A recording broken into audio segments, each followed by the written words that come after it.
Om Namah Shivaya, Om Matreya Namaha. I bow down to the divinity in you.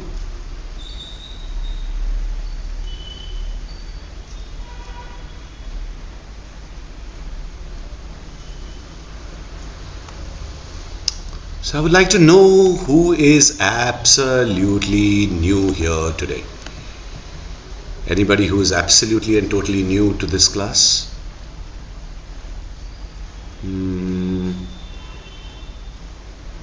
No, I don't think so.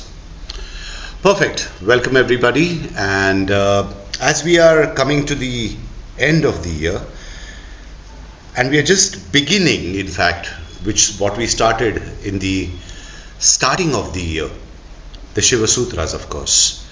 Now, these Shiva Sutras are basically, as we very well know, are in three parts, which is the first awakening, as we call it, the Shambhavopaya, or the way of Shiva. The second awakening is known as Shaktopaya, or the way of Shakti, and the third is the Anavopaya section, which we just started last week itself. Now, that is known as Anavopaya, or the way of the limited atomic being. The entire cosmos and beyond is always in the state of fullness with primordial God consciousness, known in Trika Tantra philosophy as Shiva. But when this primordial God consciousness, which is in everything and everyone, but it still gets fractured in a way when it begins to create a human body, that God consciousness becomes like a tiny little atom. And this tiny little atom known as Jiva specifically is not separate from this primordial God consciousness, or as you can call it, Godhead also. It is not too separate from this individualized consciousness, because it's a part or a drop of the same ocean. But while contracting, we become subject to time and decay caused by time, so that, and we have limitations on space, we have limitations on knowledge, and so on and on and on. But we have to understand that what the third chapter, Anavopaya, second sutra, is trying to tell us out here, which says Jnanam Bandha. Knowledge is bondage. And you might ask me, then why are we in this class? If knowledge is bondage. Here specifically in the Anavopaya chapter, it is specified that Jnana, or knowledge taken from the instruments known as the senses, is bondage.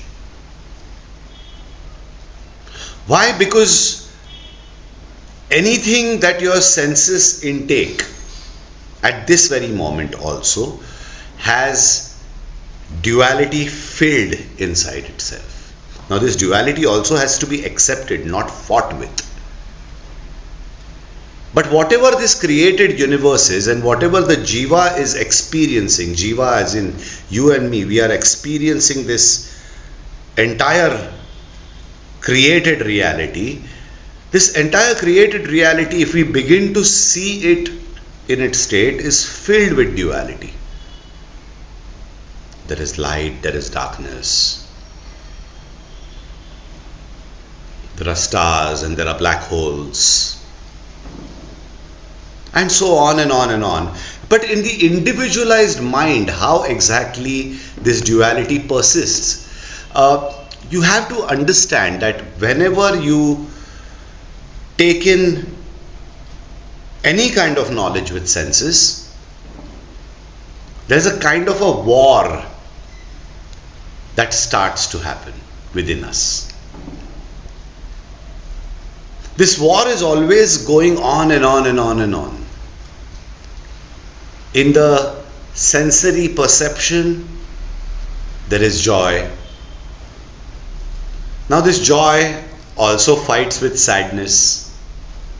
Sadness fights with joy. There is lust. Lust fights with detachment. Detachment fights with lust. Good is fighting bad. Bad is fighting good. Right is fighting with wrong. Wrong is fighting with right. Ego is fighting with humility. Humility is fighting with ego. All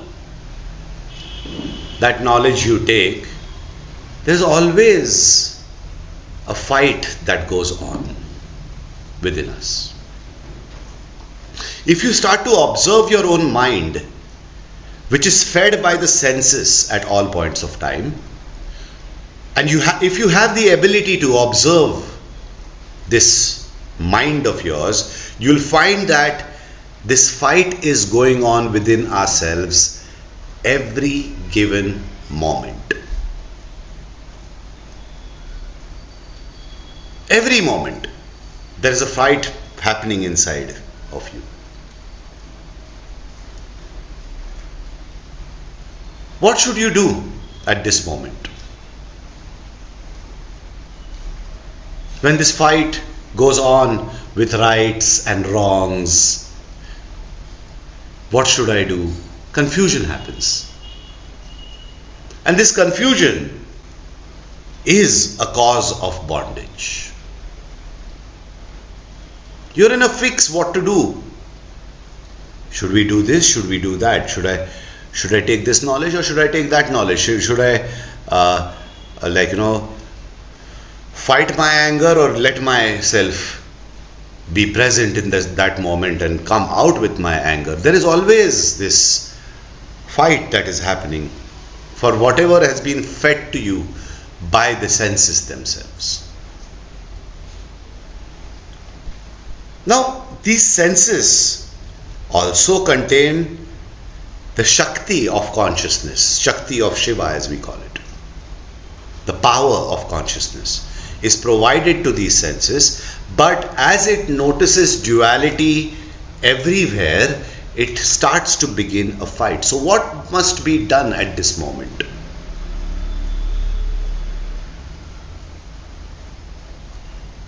One thing you must do to stop this fight within yourself, because unless and until you stop this fight within yourselves, that is continuously going on, when you're fighting with yourself continuously again and again and again and again, you really can't surrender, And when there is no surrender, then there is no absorption into God consciousness. You don't have the samavesha with Shiva, the absorption into that God consciousness. Samavesha with Shiva does not occur. So what should one do at that very moment? One should just witness this fight. One should just observe this fight without getting entangled into that fight. You watch a movie. I've always said this to very good students of mine, that when you watch a movie, let's say you're watching Dil Chahta Hai, fantastic Hindi film. Now, but when you're watching the film, do you go inside that screen and become Shah Rukh Khan saying, hey? No, you don't do that, no. You just observe the film.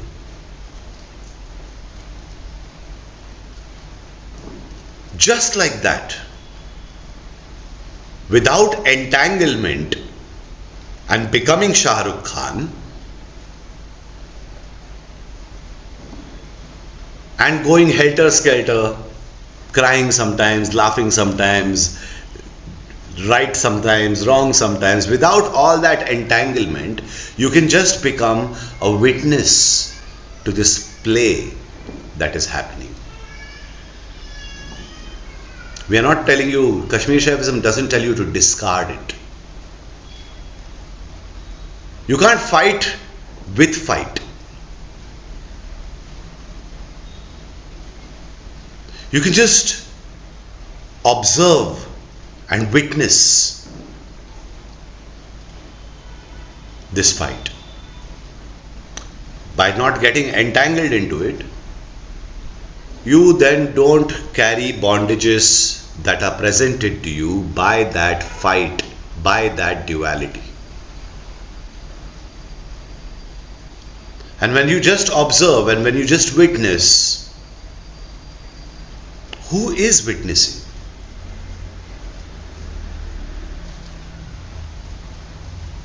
The pure consciousness inside of you all at this very moment witnesses.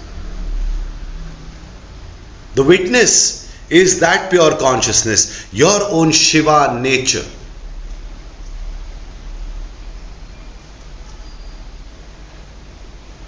Though not universal but an individual. But still, this beautiful painting called life is observed by this witness at all moments of time. Don't fight with yourself. I just wrote down something today. You have to go easy on yourselves. Specifically with your mind, go easy with it. Just observe. Notice the play of this senses taking in the information from the world outside, processing that information within ourselves, and then fighting. You have to witness this entire play. And if you just keep witnessing, witnessing is done with what? In Trika Tantra or Shaivism, we call it Shakti, Vimarsha. Vimarsha is the cognition alone. Now this cognition is not entanglement. Cognition is very balanced. You notice this, let's say, you notice this pen here. That's an object. Light is reflected back into your eyes. Light falls on it, reflected back into your eyes. Your mind understands that this is a pen and not a pencil.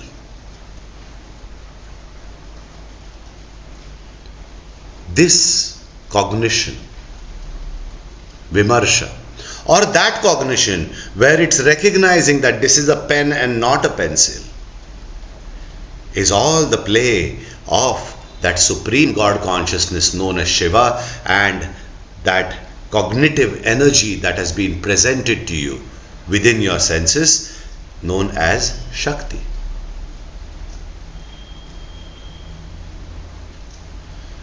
When you move beyond this entire process, when you look at it as a play, you'll start to see these tiny little bondages that are created by your thought processes and concepts, mere concepts that you have held inside of yourselves from time, since the time you were born. But who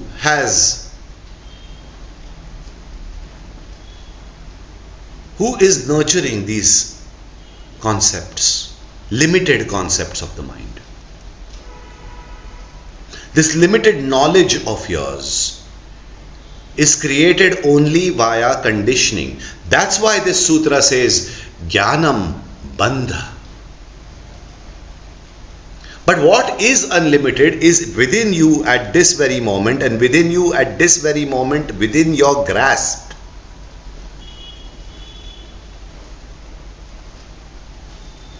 Pure consciousness is prevailing through you at this very moment as well. Observing Amitabh speaking to you.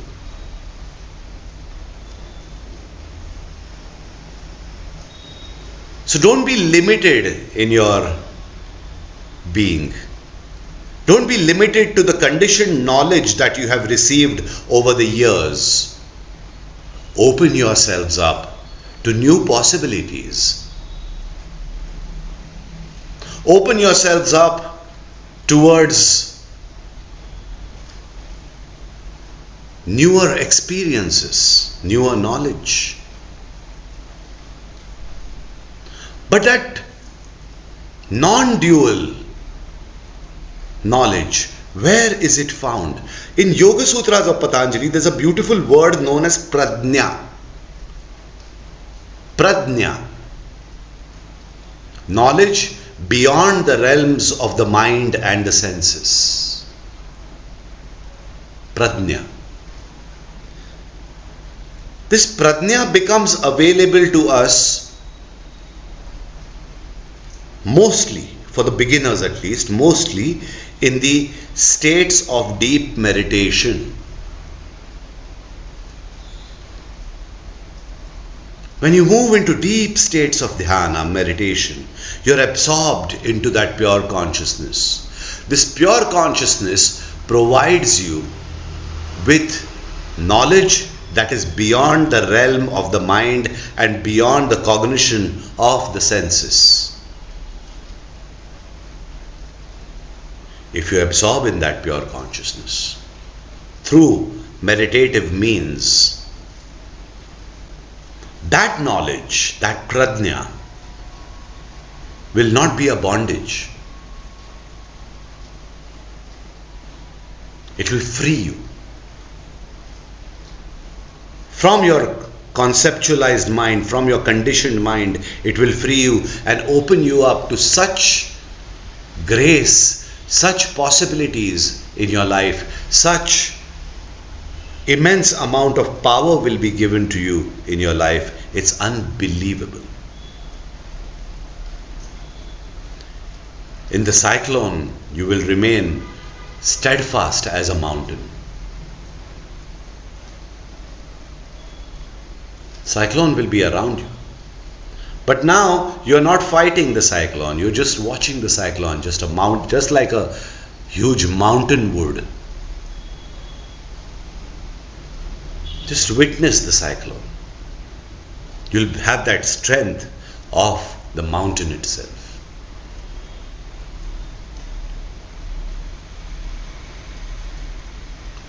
So jnana, which is taken from the senses, is limited.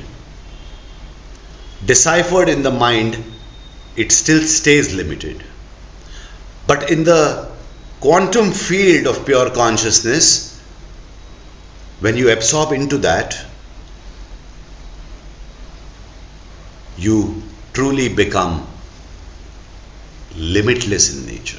Just like that pure consciousness, that nature is within you at this very moment as well. You just have to tap into it.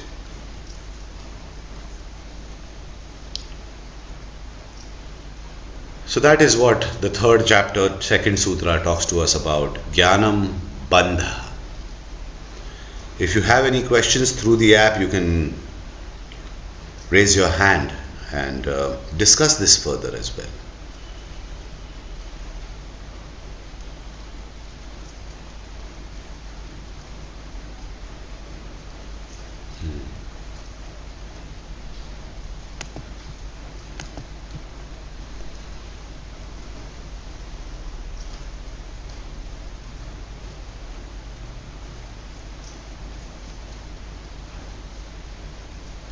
Yes, Ashish, I was just waiting for you. No, I was just thinking. I was going to say, Ashish, what observations and what comments you have on this sutra.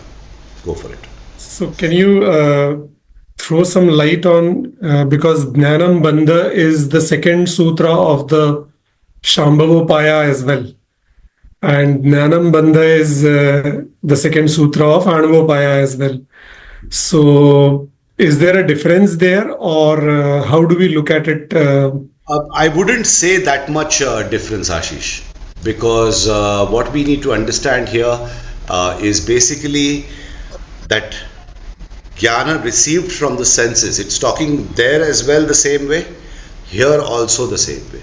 Just that it's bifurcated in two different chapters and it appears in two different chapters because in the Shambhavopaya also you will have to give up the means of this accumulated knowledge, and inside Anvopaya as well we have to give up the means of this dualistic knowledge here as well, received from the senses. Just the difference appears here is in the second sutra, in the third chapter, second sutra, it also beautifully takes us towards the bhakti part of it. Because that surrender, as I call bhakti, that is which is true surrender, that bhakti is only available through, not by means of senses and sensory perspection, but absorption into God consciousness. Now to sit for a meditation, in the first chapter, Shambhavopaya itself is a continuous flow of recognizing that I am pure consciousness, I am Shiva, I am Shiva, I am Shiva. So that this limited knowledge falls off in that chapter. Here it points us towards bhakti more. Surrendering through means of sitting for a meditation as well. In the first awakening, Shambhavopaya, that has to flow inside of you continuously, all the time, without a breakage. But in the third chapter, it's talking about mainly by giving up, like, all the sensory perceptions and moving inward via means of dhyana and dharana, or the meditation and the technique of meditation itself. That's the only difference here. Is that clear now, Ashish? Yes, yes.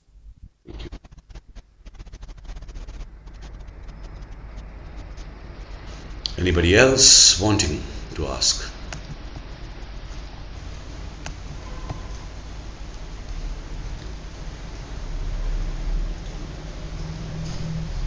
You can ask, any questions that you have. Not only on this topic, but any questions you have.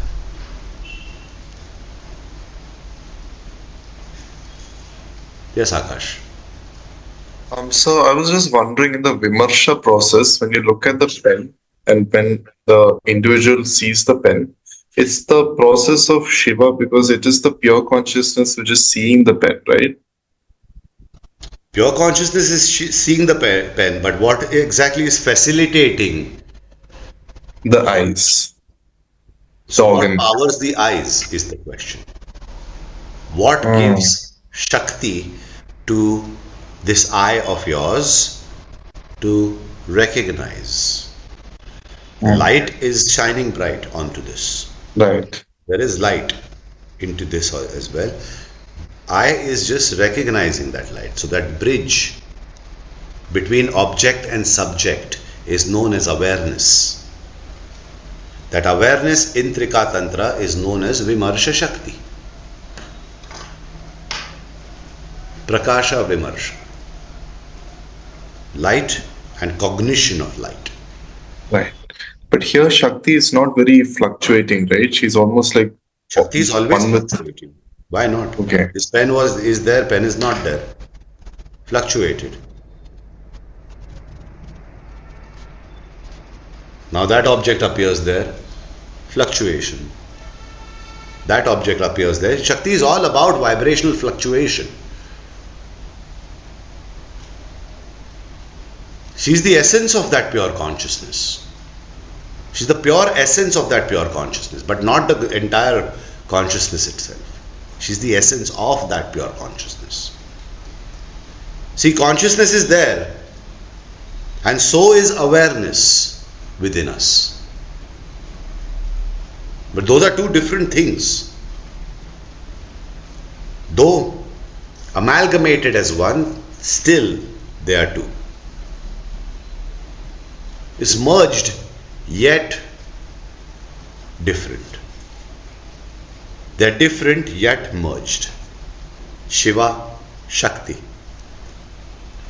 Pure consciousness, cognition and its energy, vibrating through the entire field of that consciousness.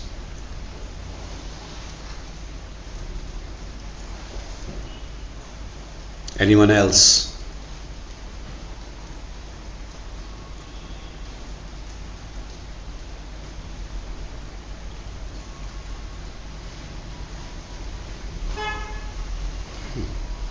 Okay then. Lovely. As usual today as well, we are going to do our Diksha Mantra practice. All of you have done this practice with me before. Sit down, relax, be in an upright posture, and allow yourself to merge with this pure consciousness and energy for the next few minutes to come.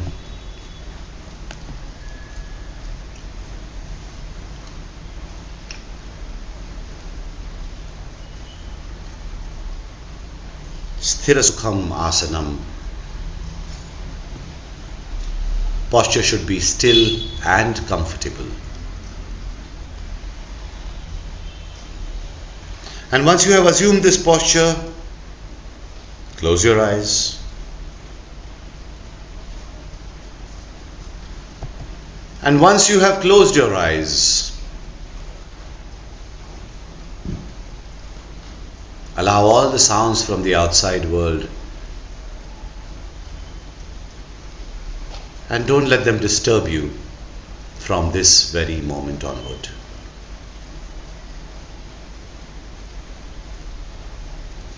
Whatever happens in the outside world is also a fluctuation of this energy.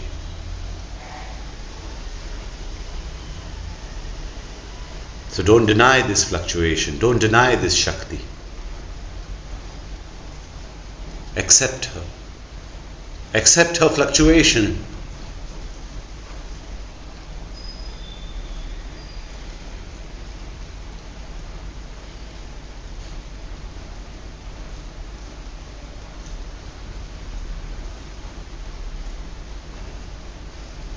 And now take your awareness to your breath.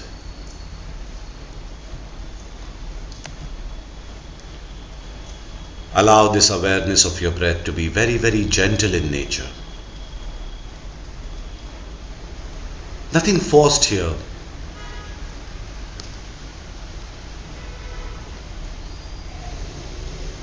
Just a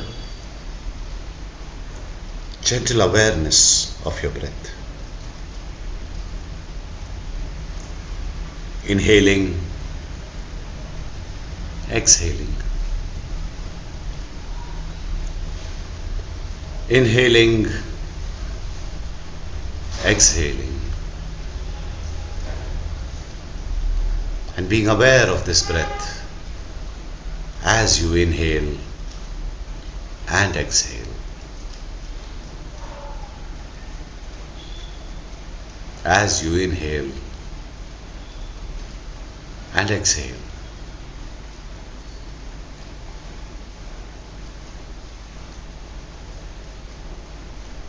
Stay here in this awareness of the breath for the next few moments to come.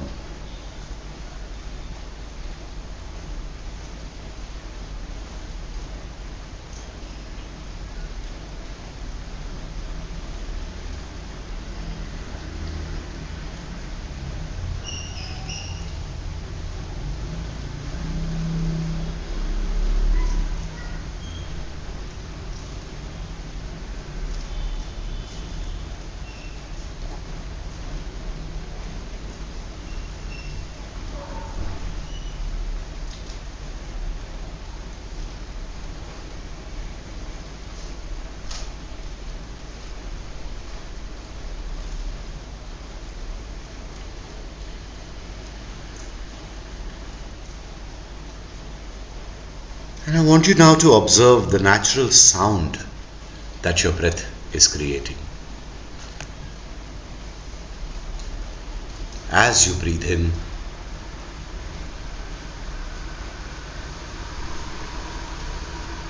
there's a certain sound that your breath makes. And as you exhale, there's a certain sound that your breath makes.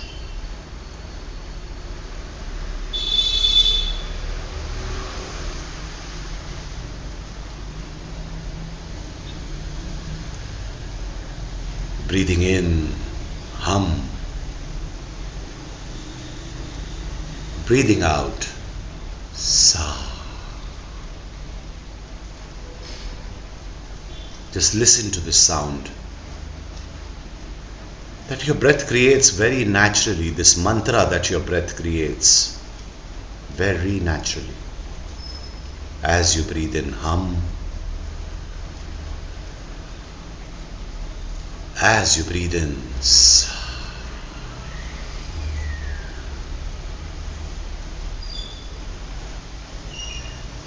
As you breathe in, hum.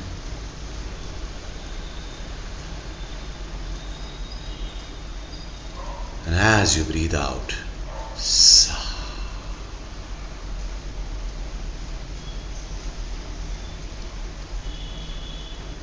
Just observe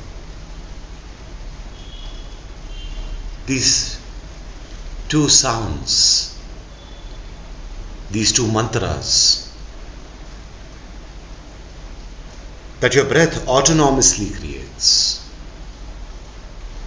Breathing in, hum. Breathing out, sa.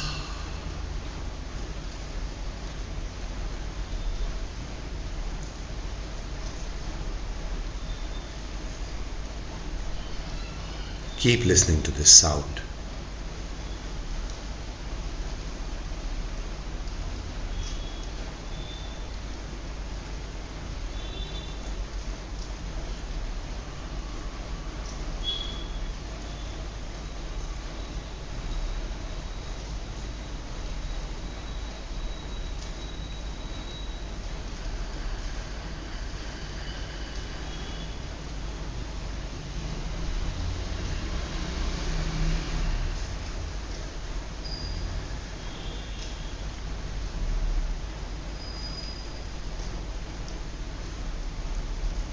I invoke upon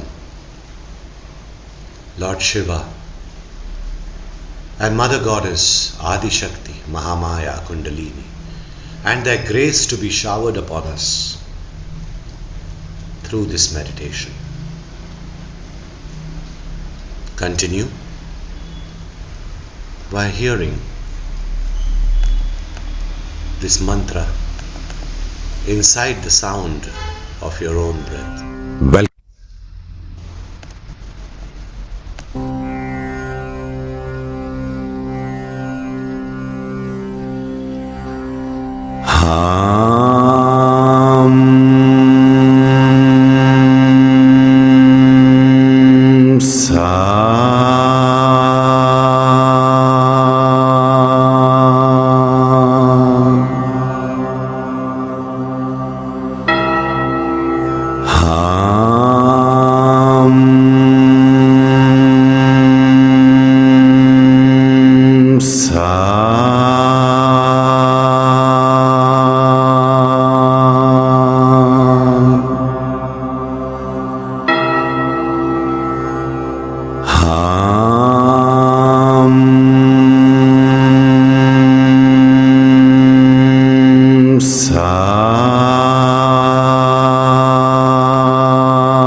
Drop all the practices. Sit in complete and total silence, without the support of any techniques involved.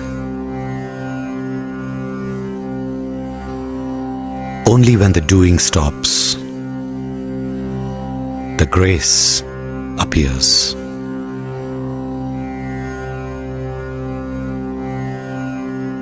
Allow yourself to dip in this ocean of consciousness and bliss.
gathering all this awareness and bliss and bringing yourself into the full awareness of this divine creation known as the body itself.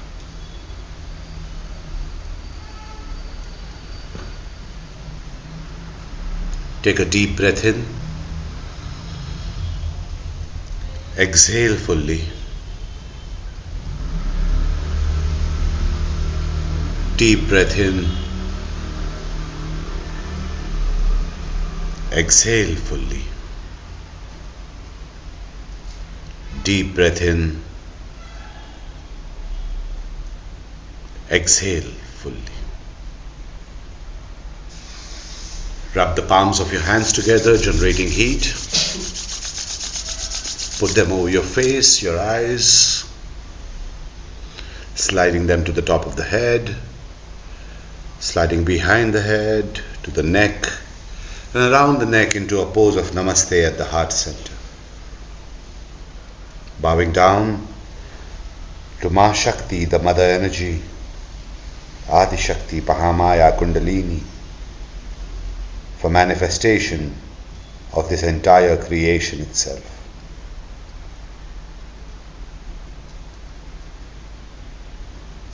Extending yourself towards the skies, thanking Paramashiva for being the light of consciousness itself.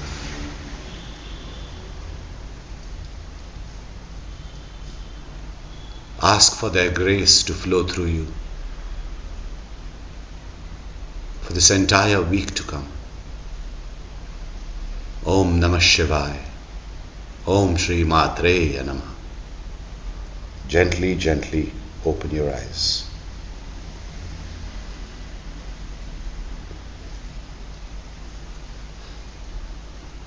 Namah Shivaya.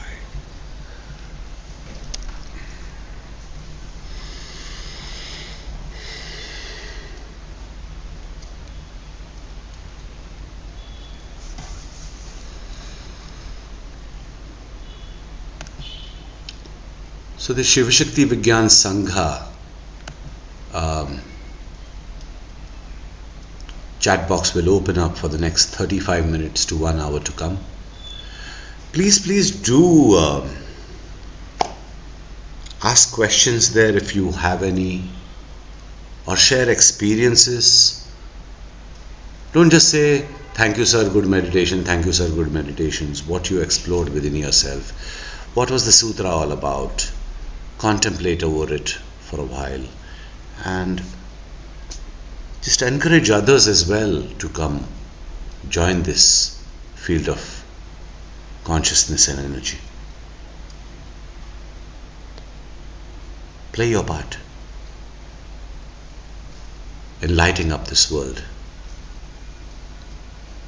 with brightness of this grace. Thank you. Om Namah Shivaya.